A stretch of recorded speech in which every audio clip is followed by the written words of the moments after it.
Allons au détroit d'Ormuz et voyons quelles sont vos impressions là-bas. Je veux dire, voici un extrait du seul Américain. Dimitri, tu es Canadien, désolé. Du seul Américain présent dans le détroit d'Ormuz.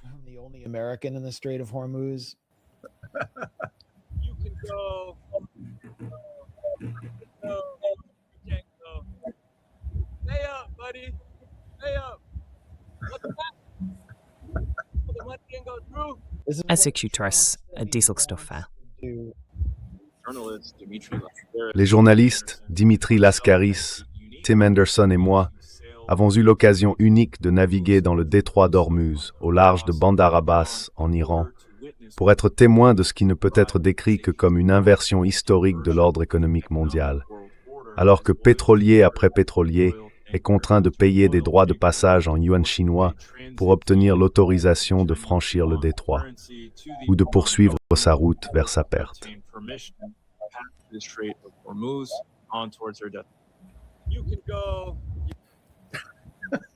Incroyable. Je veux dire tout simplement incroyable. Je dois te donner un peu de contexte là-dessus. Ouais.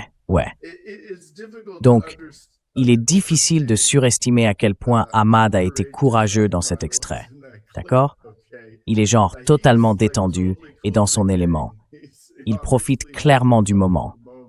Ils avaient été pris pour cible pendant les 2 jours précédents, à peu près sur chaque site où nous étions allés. Tu sais, c'était un moment extrêmement, je ne sais pas, je pense que tu serais d'accord, c'était probablement le moment le plus dangereux du voyage. Nous étions sur l'eau.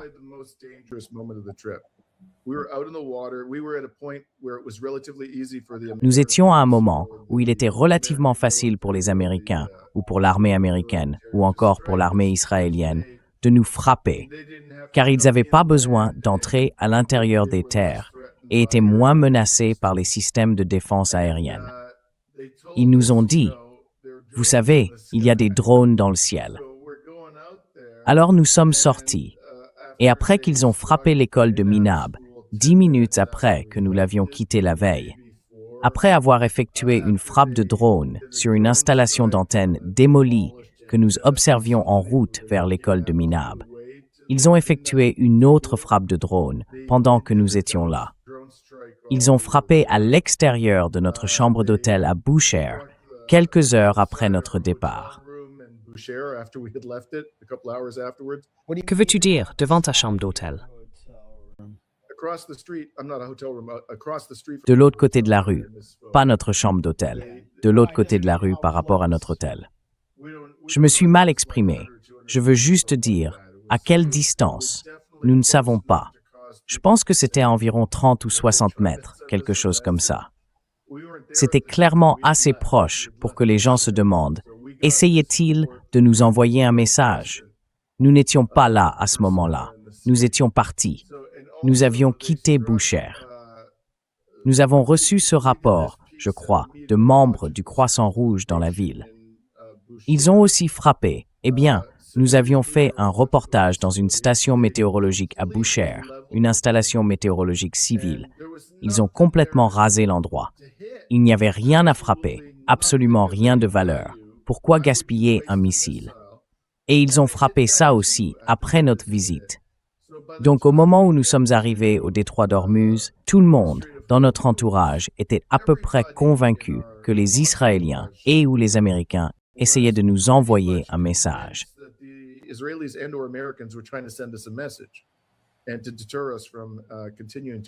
Et pour nous dissuader de continuer à faire des reportages sur le terrain. Alors quand vous voyez Ahmad là-bas, en train de plaisanter, sachez qu'il le fait à un moment où sa vie est en danger.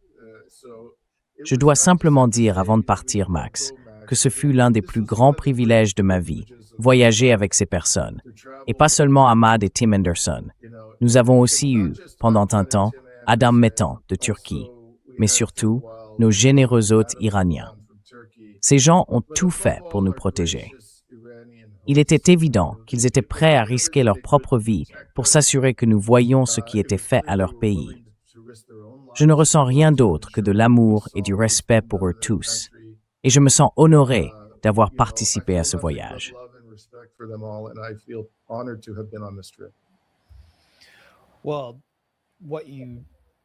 Eh bien, ce que vous avez fait a été un véritable service rendu à l'humanité et au journalisme. Cela nous a tous informés, et vos voix sont de celles en qui nous pouvons avoir confiance, car nous savons en quoi vous croyez. Vous êtes totalement transparent quant à vos intentions.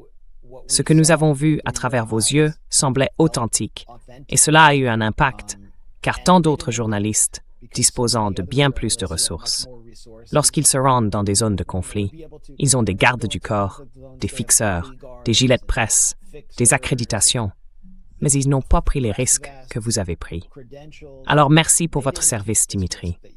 Et si vous souhaitez ajouter quelque chose avant de partir, la parole est à vous.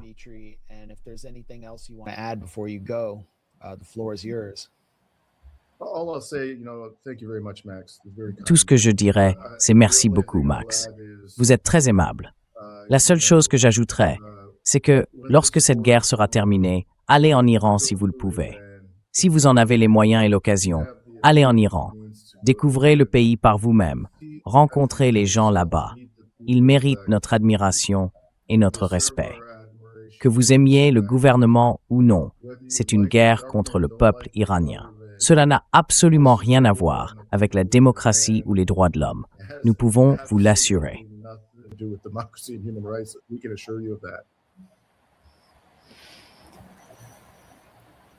Eh bien, je vais certainement suivre ce conseil. Merci beaucoup. Oui. Désolé, vas-y. Je veux juste dire, avant que Dimitri ne parte, il m'a un peu présenté comme quelqu'un de courageux. Mais en réalité, ce qu'il ne vous a pas dit, c'est que la veille, c'est moi qui paniquais complètement à l'idée d'être potentiellement pris pour cible. Ce sont lui et Tim Henderson qui m'ont donné le courage de me sentir à l'aise et de comprendre que c'était pour cela que je m'étais engagé. C'est pour cela que je suis venu en Iran, en sachant que c'était une zone de guerre. Et Dimitri comme Tim, sans vouloir me rabaisser, je suis plutôt un créateur de contenu, passionné par ces sujets. Les vrais professionnels, ce sont Dimitri et Tim Henderson. Ils sont restés d'un calme absolu tout au long du processus, tandis que moi, je perdais un peu mes moyens. Donc ce fut pour moi aussi un plaisir, un privilège et un honneur de travailler avec Dimitri et de partager ces expériences avec lui.